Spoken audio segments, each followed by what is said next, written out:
நேற்றைய தினம் இங்கே இந்த அவையில் பேசிய முன்னாள் அமைச்சர் சி சண்முகம் அவர் தவறான ஒரு பதிவை செய்திருக்கின்றார்கள். எங்களுடைய வந்துட்டாரு. நீங்க அவரை பத்தி சொல்றீங்க, உள்ள வந்துட்டார் அவர். எங்களுடைய தலைவருடைய குடும்பத்தை அவருடைய உறவினர் தான் அங்கே வழக்கு போட்டார் என்று இந்த பதிவு செய்திருக்கின்றார்கள். அதை இந்த அவையிலிருந்து எடுக்க வேண்டும். இந்த 10.5% இடையூறாக நீதிமன்றத்திலே வழக்கு தொடர்ந்திருக்கிறார்கள். இப்போது நான் இந்த உங்கள் மூலமாக எந்த வழக்கு எந்த கிளை நம்பர் யார் போட்டது வழக்கு போட்டது உறவினர் இல்லை என்று சண்முகம் அவர்கள் சொல்லுவார். உங்கள் தலைவரின் உறவினர் கருத்தின்னு சொல்ல போனா இங்க இந்த அந்த குடும்பம் தான் எங்களுக்கு இங்க மிக பிற்படுத்தப்பட்ட மக்களுக்கு இடஒதுக்கீடு கொடுத்த குடும்பம் எங்களுடைய தலைவர் குடும்பம். ஆக ஒரு தவறான பதிவு இந்த பதிவை இந்த சட்டமன்றத்தில் இங்கு வைப்பது என்பது விரும்பத்தகாதது. அரசியல் செய்வது இந்த இடமில்லை. அதனால் அதை நீக்க வேண்டும் என்று உங்கள் முன்பாக நான் கேட்டுக்கொள்கின்றேன். அந்த கருத்தை மாண்பு உறுப்பினர் சி வி சண்முகம் அவர் பேசிட்டுமே, அவர் சொல்லிட்டோம். இல்லை நீங்கள் சொல்லிடுங்க.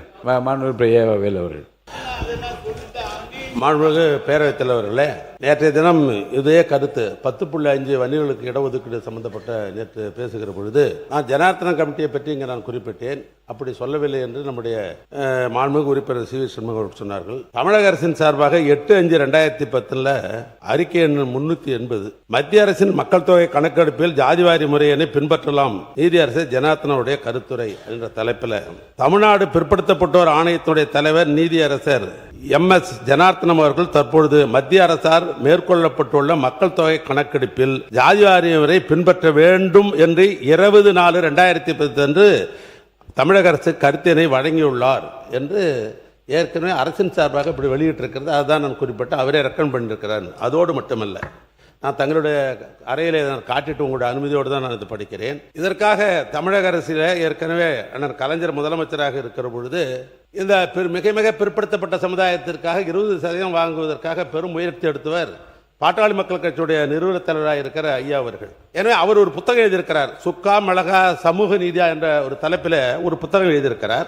அந்த புத்தகத்தில் 450வது பக்கத்தில் அவரே எழுதுகிறார். உயர்நீதிமன்ற தீர்ப்புன்ற தலைமையில் தமிழ்நாட்டுடைய ஜாதிவாரி மக்கள் தொகை கணக்கெடுப்பு நடத்த கோரி தொடுக்கப்பட்ட பொதுநல வழக்கு ஒன்றை விசாரித்த சென்னை உயர்நீதிமன்றத்தினுடைய நீதி அரசர்கள் எலிபி தர்மராவ் சிவஞானம் ஆகிய அடங்கிய அமர்வு நாடு முழுவதும் ஜாதிவாரி மக்கள் தொகை கணக்கெடுப்பு நடத்த வேண்டும் என்று மக்கள் தொகை கணக்கெடுப்பு ஆணையருக்கு கடந்த 2010 ஆண்டு மே மாதம் ஆணையிட்டது. ஆனால் இந்த தீர்ப்பை பின்னாளில் உச்சநீதிமன்றம் ரத்து செய்துவிட்டது. ஜாதிவாரி மக்கள் தொகை கணக்கெடுப்பு நடத்தாமல் நின்றுவிட்டது என்று அவரே எழுதியிருக்கிறார்கள். ஆக திராவிட முன்னேற்ற கழகத்தை பொறுத்தளவிற்கு அது சட்ட பாதுகாப்போடு அந்த இனமக்களுக்கு 10.5 வர வேண்டும் என்பதுதான் திராவிட முன்னேற்ற கழகத்தை அழுத்தமான, அதே நேரத்தில் அதுக்கு நாங்கள் எப்பொழுதும் சொன்னோம், நாடாளுமன்றத்தில் கூட அது வருகிற பொழுது அதற்கு வேண்டிய உதவிகளை நாங்கள் முன்னிருந்து செய்வோம் என்று நேற்று சொன்னால் இதுதான் உண்மை நிலை. மாண்புமிகு உறுப்பினர் சி வி சண்முகம் அவர்கள். மாண்புமிகு பேரவைத் தலைவர் அவர்களே, மாண்புமிகு முன்னாள் அமைச்சர் அவர்கள் யார் வழக்கு தொடர்ந்தார்கள், அதற்கான ரிட் பெட்டிஷன் நம்பர் கேட்கிறார். இல்ல உறவினர் இல்லைன்னு சொல்றாரு. எங்கள் தலைவருடைய உறவினர் நான் இப்போதும் சொல்லுகிறேன், நன்றிக்கும் சொல்லுவேன், தெளிவா சொல்றேன், நான் பொறுப்பேற்றுக்கிறேன். அந்த வழக்கை தொடர்ந்தது. நான் அதை சொல்லக்கூடாது என்று தான் நேற்றும் இருந்தேன். அது தேவையில்லாமல் முன்னாள் அமைச்சர் சொல்லிருந்தால் நான் அந்த பெயரை சொல்ல வேண்டியது இருந்தது. இல்லை என்றால் நான் சொல்லியிருக்க மாட்டேன். ஆதாரமா சொல்றேன், இப்பயும் சொல்றேன், நான் பொறுப்பேற்றுக்கிறேன். நான் பொறுப்பு திடீரென்று வந்து சொல்லுகிறார். ஆதாரத்தை நான் உங்களோட பேசுகிறேன். இல்ல நீங்க ஆதார் நீங்க வருங்க உட்காருங்க, அவர் பேசட்டும். மாண்புமிகு சி வி சண்முகம்.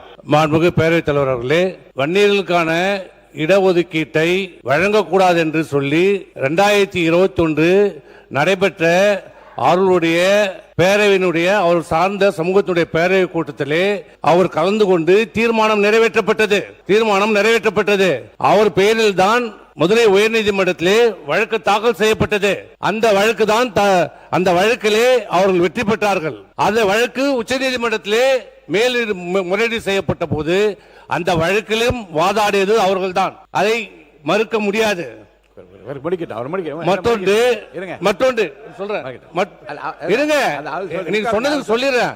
மற்றொன்று ஜனார்த்தனம் நீதியரசர் ஜனார்த்தனம் மத்திய அரசாங்கம் ஜாதிவாரி கணக்கெடுப்பை நடத்த வேண்டும் என்று சொன்னதாக சொல்கிறார். அவருடைய பதிலே அதுக்கு பதில் இருக்கிறது. அவர் சொன்னது எப்போது? 2010.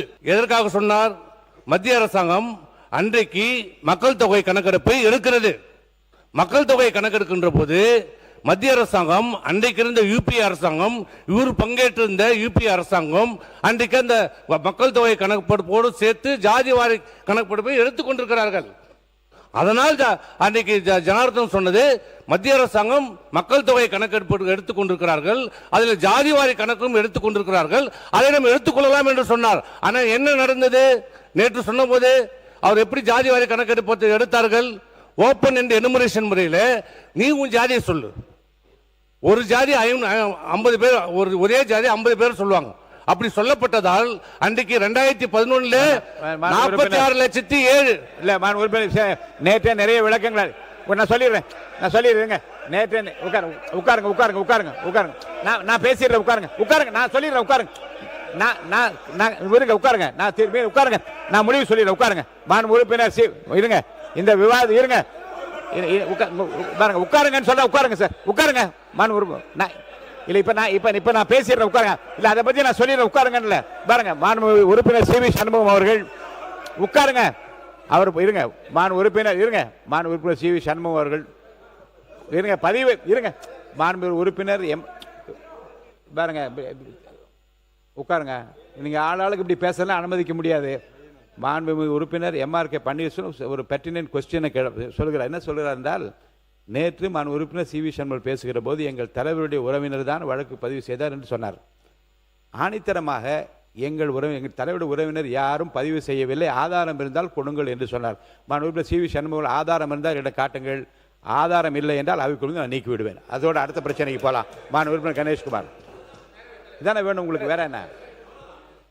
மாண்பு உறுப்பினர் முன்னாள் முதலமைச்சர் எடப்பாடி கே பழனிசாமி அவர்கள்.